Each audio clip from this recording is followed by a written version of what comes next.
Саламатсыздарбы. Эфирде жаңалықтар, студияда Алтынбек Бедилов.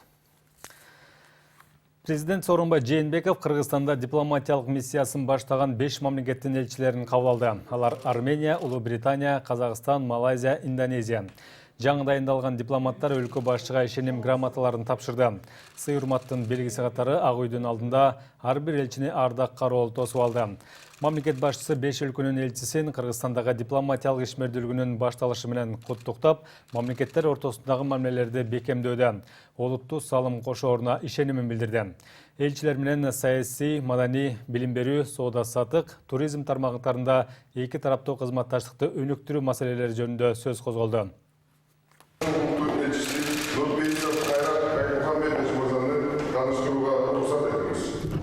Ассаламу алейкум, құрметті президент мырза, жоғары мәртебелі президент мырза. Сізге сенім грамота тапсыруға рұқсат етіңіз.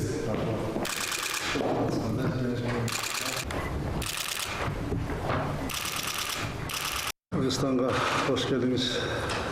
Сізбенен көшілік қабдан болыстауыз. Кыргызстанға елші ол дайындасыңызбен сізді құттықтаймыз. Сіздің келешіңізбенен екі мемлекет ортасында қызматтастық. Өнігөттіп, мен терең ішенім, бізге алдан тажрыйба алуына елші келіп, біз қуанып тұрабыз. Президент Сооронбай Жээнбеков ушул ишембиде убактылуу өкмөттүн мүчөлөрү менен кезиге турган болду. Аларды чакыруу демилгесин мамлекет башчы өзү көтөргөн. 14 сентябрда өтө турган жолугушуу аларча мамлекеттик резиденциясында болору айтылды. Бул маалыматты ошол учурдагы өкмөт башчы Темир Сариев да тастыктады. Азырынча президент Сооронбай Жээнбеков менен убактылуу өкмөттүн мүчөлөрүнүн жолугушуусу кайсы маселелер талкуулана турганы так айтыла элек. Бирок саясатчылар өлкөнүн учурдагы коомдук саясий абалы боюнча пикир алмашуулар болору күтүлүп жатканын ачыкка чыгарышты. Буга чейин Бишкектеги ресторандардын биринде убактылуу өкмөттүн мүчөлөрүнүн жолугушуусу болгону айтылган. Иш-чарага жалпы 11 адам катышкан. Алар Роза Отунбаева, Исмаил Исаков, Дүйшөнгүл Чотонов, Өмүрбек Текебаев, Темир Сариев, Эльмира Ибраимова, Эмилбек Каптагаев, Кеңешбек Дүшөбаев, Абдыганы Эркебаев, ал эми ал жака Исе Өмүркулов жана Топчубек Тургуналиев барбаптыр. Мамлекет башчы мурдагы жетекчилер менен биринчи жолу жолугуп жаткан жок. 31 августта Кыргызстандын көз кырансыздыгына карата Сооронбай Жээнбеков экс-премьер-министр жана мурдагы спикерлер менен кездешкен эле.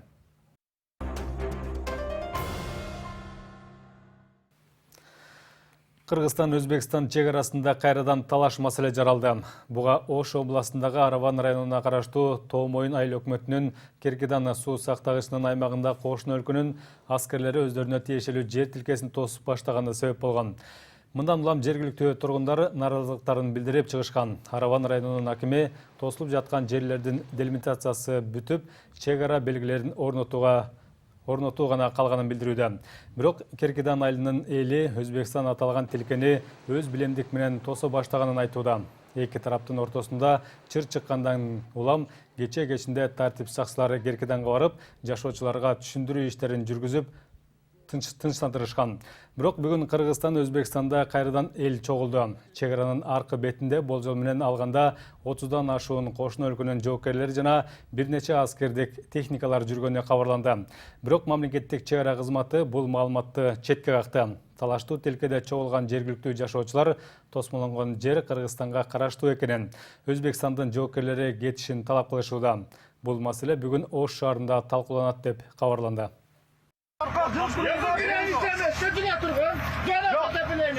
Жоқ, ошондо олар жүрсөң, нәрсесин урап. Тарапта билемизде, кредит картасынан не бежеде кара. Ва, бара, нормай.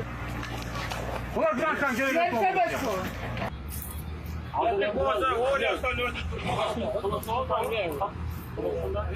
Аз биз жогоруда карашыбыз керек экен. Жогорудан анан булар токтотушун, алардан анан эме келиш керек экен. Команда келиш керек экен.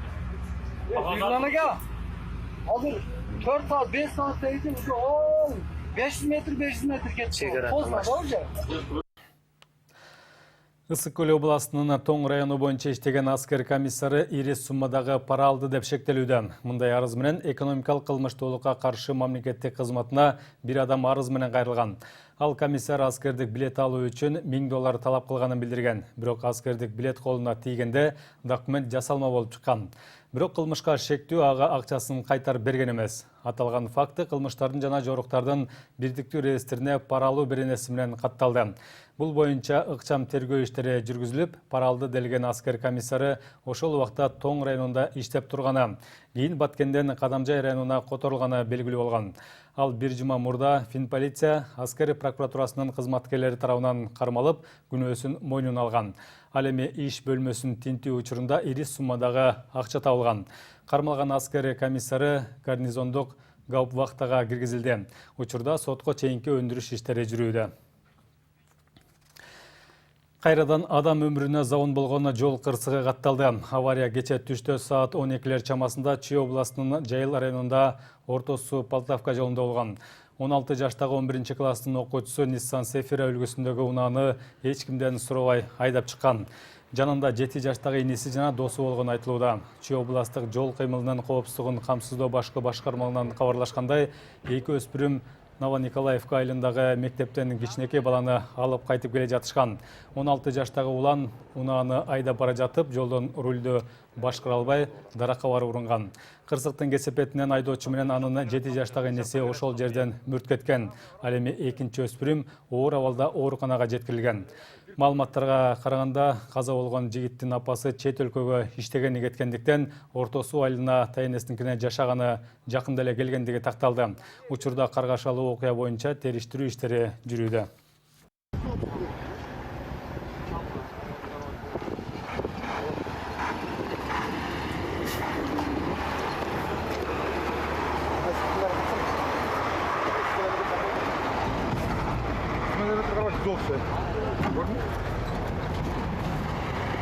Жаңыл эле ортосунда.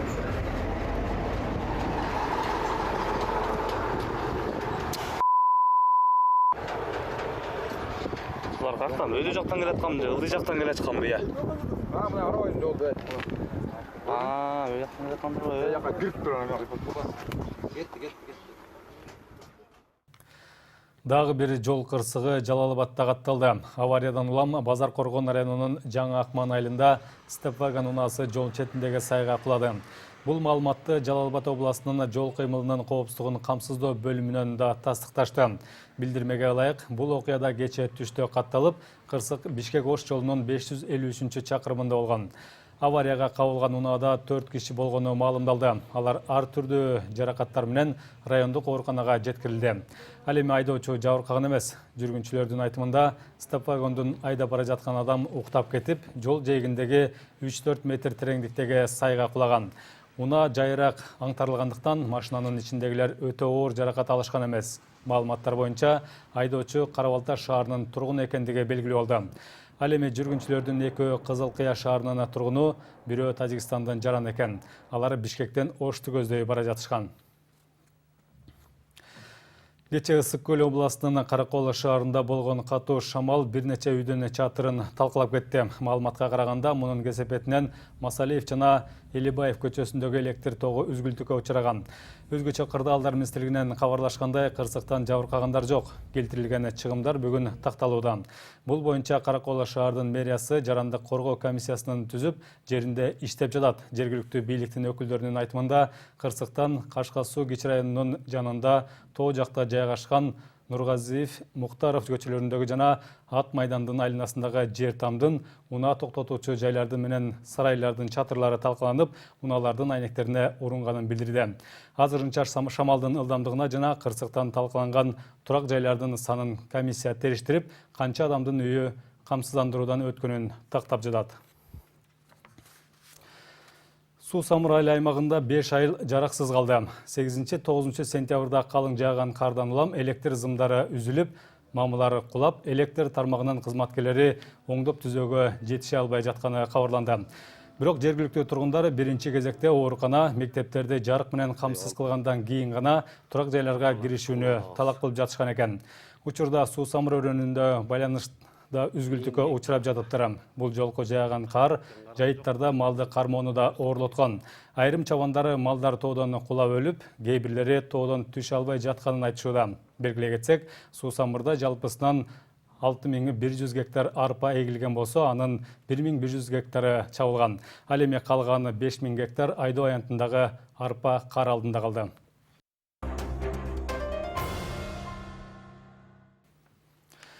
Акыркы 8 айда Кыргызстандын тышкы соода жүгүртүүсү азайды. Жыл башынан бери эсептегенде анын суммасы 3,8 миллиард долларды түзгөн. Ошондой эле бул көрсөткүч былтыркыга салыштырмалуу дээрлик 7%га чейин азайып кеткен. Бул тууралуу баштапкы тактоо жүргүзгөндөн кийин Улуттук статистика комитети билдирди. Берилген маалыматта тышкы соода жүгүртүүдөн тышкары импортта 11,8%га азайган. Ал эми экспорт 16%га көбөйгөн. Улуттук статистика комитетинин эсеби боюнча былтыр бир жылдын ичинде Кыргызстандын башка өлкөлөргө соода жүгүртүүсү 7 миллиард доллардан бир аз гана ашкан. Мунун 1 миллиард 836 миллион доллары экспортко туура келген. Жасалма номер тагып жүргөн айдоочуларга карата айып пулдун өлчөмү жогорулашы мүмкүн. Мындай маңыздагы мыйзам долбоору коомдук талкууга чыгарылды. Ички иштер министрлигинен билдиришкендей, бул аракет коопсуз шаар долбоорунун алкагында эрежелерин бузгандардын санын азайтуу максатында жүргүзүлүүдө. Анткени көпчүлүк айдоочулар видеокамераларга түшүп калбоо үчүн унааларына жасалма номерлерди коюп жатышканы байкалат.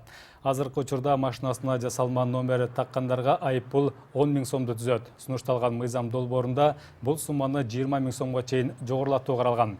Айып пулду төлөбөгөн айдоочуларга карата кылмыш иши козголушу мүмкүн. Нарын районунда бир таңгак чөп 200 сомдон сатылууда. Ушундай эле көрүнүш Ысык көлдө да байкалып жатат. Ал жерде арпа саман 100 сомго жетсе, буудайдыкы 60 сомго чукулдаган. Жергиликтүү тургундар быйыл чөптүн баасы былтыркыга салыштырмалуу кымбат экенин айтышууда. Анткени көпчүлүк аймактарда жаан жаабай, күн аябай ысыгандыктан жерлерде чөп күйүп, түшүм начар болгон.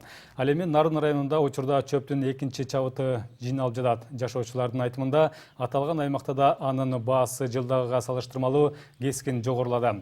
Биринчи чабыкта чөптүн бир таңгага 180 сомдон сатылса, экинчи чабыкта бир таңгактын дүң баасы 195 сомго чейин кымбаттаган.